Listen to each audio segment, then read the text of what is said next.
Hola, voy a dar continuación a la lectura de Los brotes de la milpa.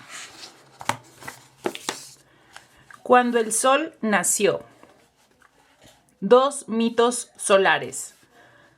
Cuando las antiguas narraciones míticas de los mexicas empezaban a quedar registradas en letras latinas, llegó su turno a dos bellos relatos que contaban el nacimiento del sol.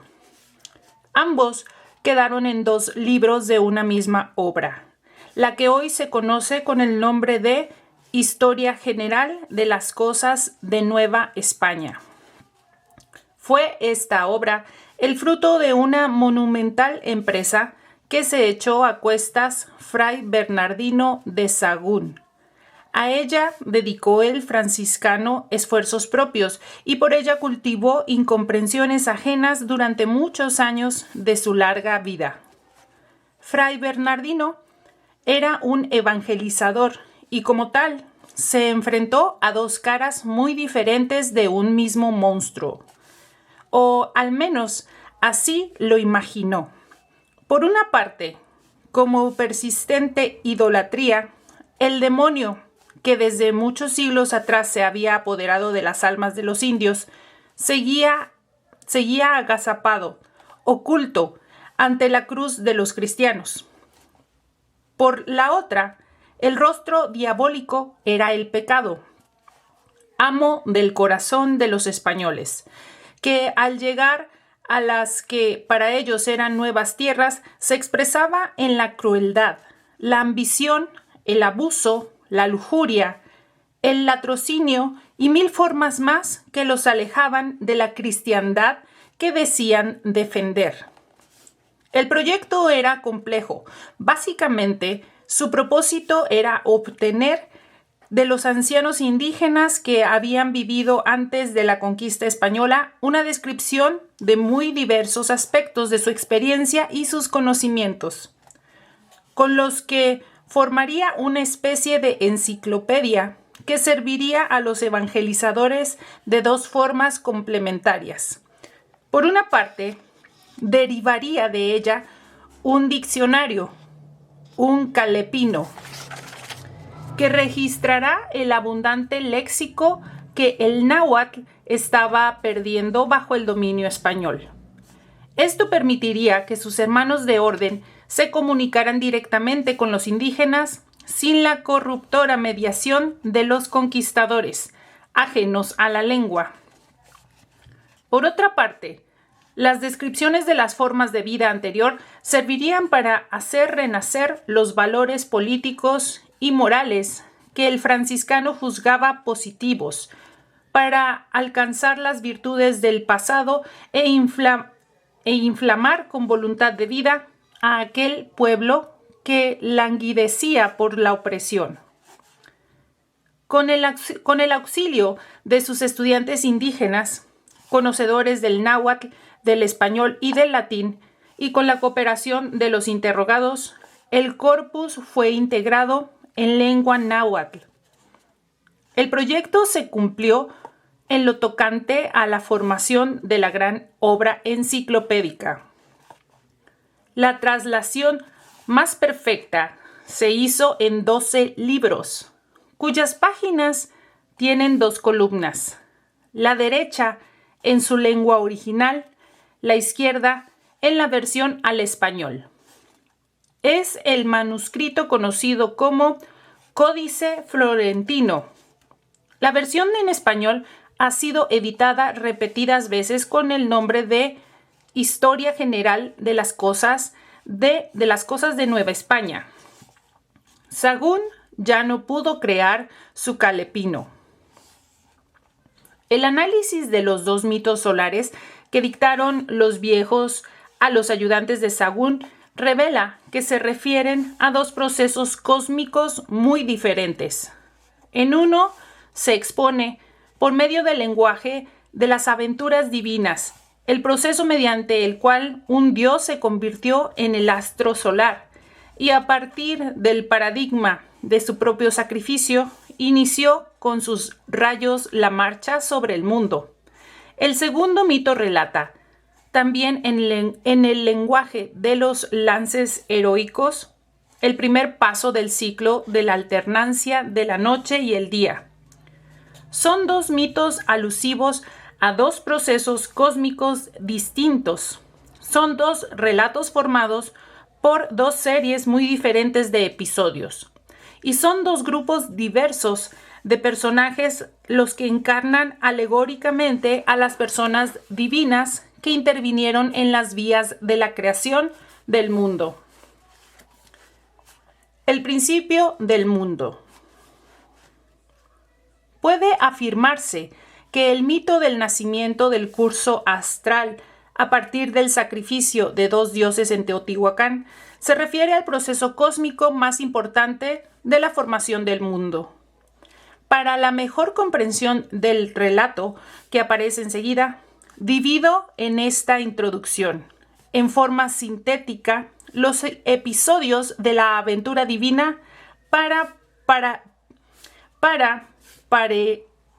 parearlos con las etapas de la creación. Los dioses se reúnen en Teotihuacán para solucionar el problema de la falta de luz solar. La distinción entre la etapa anterior a la creación del mundo y la del mundo creado suele expresarse en el mito como el nacimiento de la oposición entre la penumbra y la plena luz. La reunión se hace en Teotihuacán, nombre con el que los nahuas del posclásico tardío se referían a la ciudad cuyas ruinas estimaban anteriores a la creación del mundo. Ese nombre significa, precisamente, el lugar de la apoteosis. Para crear el sol, se eligen dos candidatos, uno rico y uno pobre y enfermo. Los procesos cósmicos requieren del juego dialéctico de los dos principios de oposición complementaria, marcados aquí con la riqueza. Esto establece una clara diferencia entre la superioridad de uno y la inferioridad del otro. Se encienden dos fogones destinados al sacrificio de los dioses, la transformación de una entidad divina en un dios creador criatura requiere de su sacrificio. D. El dios rico se arredra ante el fuego, en cambio el otro se arroja con un denuedo al sacrificio. Tras la proeza del pobre, el rico lo imita. Es muy frecuente en los mitos el señalamiento de la inversión del dominio de los opuestos complementarios. En este caso, el factor de la valentía provoca que el inferior adquiera la calidad de superior. Tras el sacrificio de ambos dioses, sus hermanos divinos esperan con incertidumbre su resurrección. En este caso se habla escuetamente de la muerte y renacimiento de los dioses. En otros mitos se menciona el deceso del protosol a la región de la muerte, la obtención de una cubierta que lo definirá como criatura y su surgimiento con esa nueva naturaleza. En un relato mexica recogido en el siglo XVI, se cuenta que entonces Nanahuatón se arrojó al fuego por arte mágica, en que él era bien sabio, y se fue entonces al infierno, y de allí trajo muchas piezas ricas y fue escogido por el sol. Más específica, una antigua oración religiosa repetirá las palabras de Dios solar Huitzilopochtli, en las que la riqueza de la metáfora aludirá al calor y a la luz de su irradiación como una rica prenda. El numen surgirá en el oriente con el doble aspecto que adquirió con su muerte, el de creador-criatura, el de Dios que se transforma en hacedor de su propia naturaleza de astro luminoso, No en vano tomé el ropaje de plumas amarillas, porque yo soy el que ha hecho salir al sol. Y hoy, con siglos de distancia de aquellos cantores que pusieron la metáfora en labios de su Dios, los coras la mantienen, al contar que cuando el sol ya había aparecido en el oriente, no podía moverse porque le faltaba nombre. Los animales faltaban uno a uno, al tratar de inventar un nombre adecuado, hasta que el conejo propuso llamarlo Zika. Ya con su nombre, Zika ascendió al cielo, vestido con su camisa amarilla y apoyado en su bastón de plumas brillantes. La riqueza del Mictlán sujetará al sol. Sin embargo, al ritmo de la vida y de la muerte, cada día al llegar al occidente descenderá muerto al inframundo y de allá saldrá de nuevo por el oriente, como la vez primera que hizo marchar al mundo. F. A la salida del sol siguió la luna, criatura que surgió con un brillo semejante. No aceptaron los dioses que hubiera dos luminarias intensas sobre el mundo y opacaron el rostro de quien había salido en segundo lugar. Los astros no cumplían su función caminando por el cielo. Los dioses comprendieron que para que el mundo naciera, ellos tenían que morir. Así se inició el sacrificio de todos, siguiendo el ejemplo puesto por el protosol Nanahuatzin. Hoy, entre los nahuas de la Sierra Norte de Puebla, se narra que los dioses conocieron su destino en tan críticos momentos. Todos los que íbamos a amanecer teníamos que morir después. H.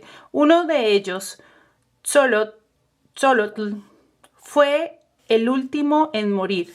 Ejemplifica la suerte de todos sus hermanos. Su muerte corresponde al nacimiento de una criatura particular.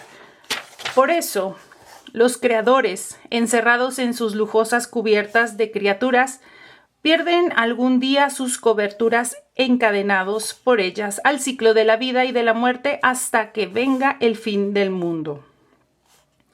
En el siglo XVII, Hernando Ruiz de Alarcón se refirió al proceso del paso del tiempo mítico al tiempo de las criaturas, en el cual la existencia del segundo es consecuencia de la muerte y transformación de los dioses en la fase final del primero. Llamó el bachiller al tiempo mítico aquel tiempo y lúcidamente explicó el sentido de los mitos de la siguiente manera. El fundamento que para esto tuvieron fue una tradición que corría entre los indios, es a saber que había dos mundos o dos maneras de gentes. El primero en que el género de hombres que hubo se transmutaron en animales, y en el sol y en la luna, y así al sol y luna y animales atribuyen ánima racional, hablándoles para sus hechicerías, como si entendiesen, llamándolos e invocándolos con otros nombres, para sus conjuros, como más largamente se dirá en su lugar. Y para fundar la adoración del sol cuentan una fábula al modo de metamorfóseos de Ovidio, que refieren brevemente.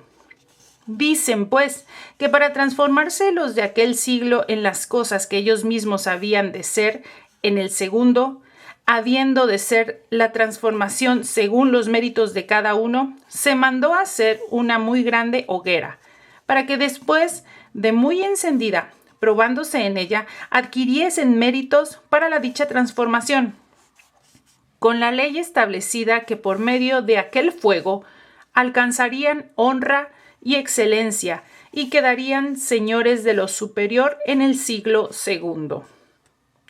Bueno, pues hasta aquí dejamos la lectura hoy. Muchas gracias.